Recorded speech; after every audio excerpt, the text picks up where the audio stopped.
E aí, galerinha, tudo bem? Sou o professor Jefferson Fernando e nesse vídeo nós vamos fazer a resolução de mais uma questão da banca FGV, questão de raciocínio lógico matemático, certo? Então, se você tem dificuldade nessa disciplina, se você está se preparando para algum concurso, né?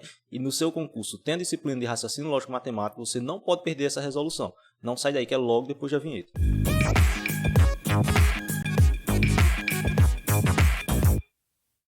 Ok, pessoal. Antes de mais nada, já deixa o like no vídeo, se inscreve no canal caso não seja inscrito, que agora a gente vai fazer a resolução dessa questão, certo? Então, ó, vamos lá. Questão da FGV 2017, né? Ela vai dizer o seguinte, ó, o salão principal do tribunal está preparado para um evento comemorativo e diversas pessoas foram convidadas a comparecer. Na porta do salão está um funcionário que recebeu instruções sobre as pessoas que podem entrar e uma delas foi, né? Uma das instruções foi essa daqui, ó. Se tiver carteira de advogado, pode entrar, certo? Aí pergunta, é correto concluir que, né? Então, uma questão bem típica de equivalência, certo? Então, só para dar uma dica aqui para vocês, vejam, seguinte, só para dar essa dicasinha, é comum a gente confundir quando é equivalência, quando é negação, não é isso? Então, veja o seguinte, a questão ela é característica de negação lógica quando é dada uma proposição, certo? E dessa proposição é dado o valor lógico dela, geralmente como falso, né? Então, por exemplo, considere a proposição, aí dá lá uma certa proposição, né? Diz que o valor lógico dessa proposição é falso, e aí pergunta, é correto concluir que? Então, ela quer que você faça a negação da falsidade para concluir uma verdade, ok? Nesse caso é diferente, por quê? Porque não foi dado o valor lógico da proposição, não é isso? Então, você vai tomar a proposição como verdadeira e da verdadeira você tem que concluir também uma verdade, ok? Então, nesse caso, eu vou querer uma equivalência de uma verdade, né? Eu tenho uma proposição que eu vou tomar como verdadeira e vou querer uma equivalência, né?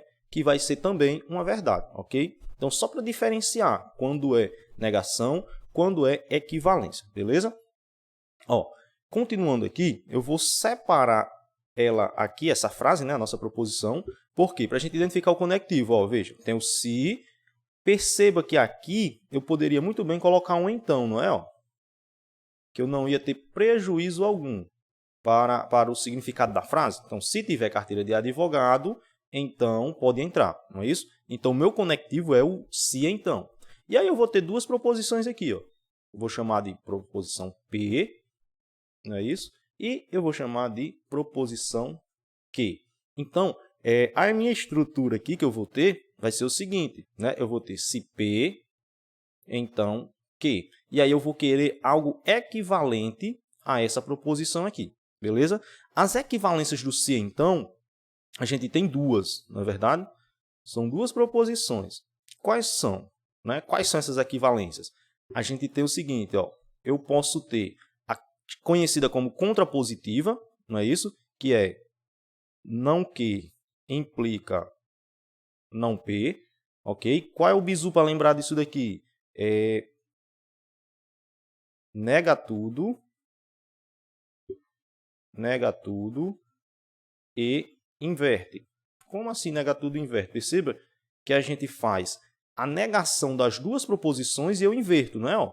O que estava depois veio para antes, a negação dele, no caso, né? O P estava antes, foi para depois, a negação dele, né? Fazendo a negação das duas. Então, nega tudo e inverte. Outra estrutura que é comum também, que eu posso ter, é essa daqui, ó. Não P ou Q, certo? Você nega a primeira, troca conectivo por ou, ok? E mantém a segunda aqui, do jeito que está, certo? Qual é o bizu para lembrar dessa? É o bizu do Neymar. Não é isso? Como assim, Neymar? Nega a primeira, certo? Troca o conectivo por ou. Ó, perceba que o Y aqui ele se assemelha ao ou, né? O símbolo. E mantém a segunda proposição, certo? Uma dessas duas aqui, beleza? Uma dessas duas estruturas vai ter que aparecer como equivalência, ok? Então, vamos lá. Outra dicasinha bacana para vocês é o seguinte, procura sempre primeiro a contrapositiva. Por que eu vou procurar primeiro a contrapositiva? Porque ela é a mais comum, certo? É a mais comum de encontrar. Então, por exemplo, nessa questão aqui, como é que ficaria a contrapositiva dela? Eu vou negar tudo, né? E vou inverter. Ó. Então, ficaria bem assim, é a minha contrapositiva. não que, ó, não pode entrar, não é isso? Ficaria se não pode entrar, eu tenho que manter o conectivo, não é isso? Se não pode entrar, aí vai lá. Então, ó, então vou ter que negar a proposição P aqui também, né? Aí veja, aqui tem uma questãozinha do tempo verbal aqui, né? Vai muito do português aqui, porque a proposição é tiver carteira de advogado, não é isso?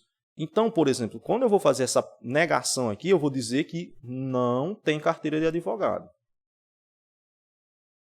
Não tem, vou abreviar aqui, carteira de advogado, certo? Só para ficar de acordo com o português aqui, porque eu não iria colocar aqui não tiver carteira de advogado, né? Só para adaptar aqui a questão do, vou chamar aqui de tempo verbal, me permitam aí os professores de português, certo? Só para adaptar isso daqui. Então, veja, eu vou procurar essa estrutura lá nas alternativas, beleza? Então, veja aqui. Uma, né, que aparece aqui, ó, a questão C. Se Pedro não pode entrar, ó, não pode entrar, então não tem carteira de advogado. Mas aí você vai se perguntar, mas de onde apareceu esse Pedro aqui? Perceba que eu poderia simplesmente retirar também essa palavra Pedro, né? Que eu não teria nenhuma perca no sentido da frase, não alteraria nada da frase. Ó, ficaria, se não pode entrar, então não tem carteira de advogado. É justamente o que a gente encontrou aqui. Ó. Se não pode entrar, então não tem carteira de advogado. Apareceu um Pedro aí, né? Mas foi só para identificar um sujeito aí também para essa frase. Beleza? E isso são alguns recursos. Isso são alguns recursos que muitas vezes as bancas colocam isso para tentar confundir. Né? Você vai dizer, ah, não tinha Pedro aqui na proposição inicial, então apareceu um Pedro aqui, certo? Mas você pode analisar também o seguinte, se eu posso retirar esse nome aqui sem nenhuma perca de sentido da frase aí. Não é isso? Perceba que retirando aqui não mudaria nada, ficaria o mesmo, a mesma estrutura lá. Então, nosso gabarito aqui, ó, letra C. Beleza? Então, a resolução foi essa. Qualquer dúvida pode deixar aqui abaixo que eu vou responder vocês. Certo? Não esquece, deixa o like no vídeo, se inscreve no canal caso não seja inscrito. Tchau, tchau e até a próxima.